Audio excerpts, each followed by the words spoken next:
केंद्र सरकार ने चौधरी चरण सिंह को भारत रत्न से नवाजा। वह देश के पूर्व प्रधानमंत्री रहे हैं। ऐसे नेता थे जिनके दिल में हमेशा किसान और गांव होते थे। सही मायनों में वह सियासत के साथ ग्रामीण भारत को लेकर एक बड़े थिंकर भी थे।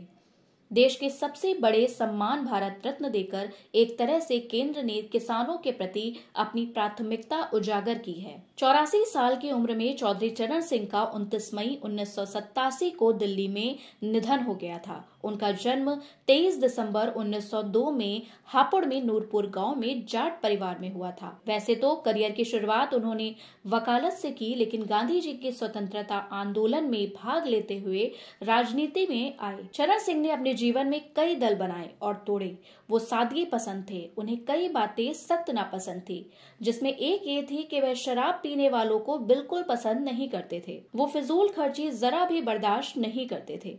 क्रिकेट और फिल्मों से सख्त नफरत थी। शराब से तो दूर रहते ही थे। अगर उन्हें मालूम भी हो जाए कि अमुक शख्स शराब का सेवन करता है तो वह उससे कभी बात करना भी पसंद नहीं करते थे। चरण सिंह के बारे में कहा जाता है कि वह अगर जो जानते कि आपका शराब से कोई ताल्लुक है तो वो कभी ऐसे व्यक्ति से बात करना क्या, पास फटकने से भी नहीं देते थे।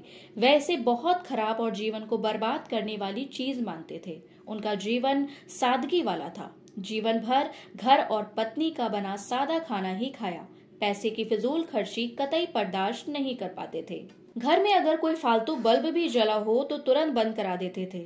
एक बार बागपत से कुछ किसान उनसे अपनी मांगों के लिए मिलने आए तो उनको ये बात जरा भी पसंद नहीं आई, क्योंकि उन्हें लगा कि जिस काम के लिए वो पैसा और समय खर्च करके दिल्ली आए हैं वो काम तो वो एक पोस्ट कार्ड लिखकर भी कर सकते थे। ये बात उन्होंने किसानों से कही भी कि क्यों इतना पैसा खर्च करके यहाँ आए, बस एक पोस्ट कार्ड पर लिख देते आपका काम अपने आप हो जाता। 1951 में वे उत्तर प्रदेश के कैबिनेट में न्याय एवं सूचना मंत्री बने। इसके बाद वे 1967 तक राज्य कांग्रेस की अग्रिम पंक्ति के 3 प्रमुख नेताओं में गिने जाते रहे। भूमि सुधार कानूनों के लिए काम करते रहे। किसानों के लिए उन्होंने 1959 के नागपुर कांग्रेस अधिवेशन में पंडित नेहरू तक का विरोध करने से गुरेज नहीं किया। चौधरी चरण सिंह को फिल्मों से नफरत थी।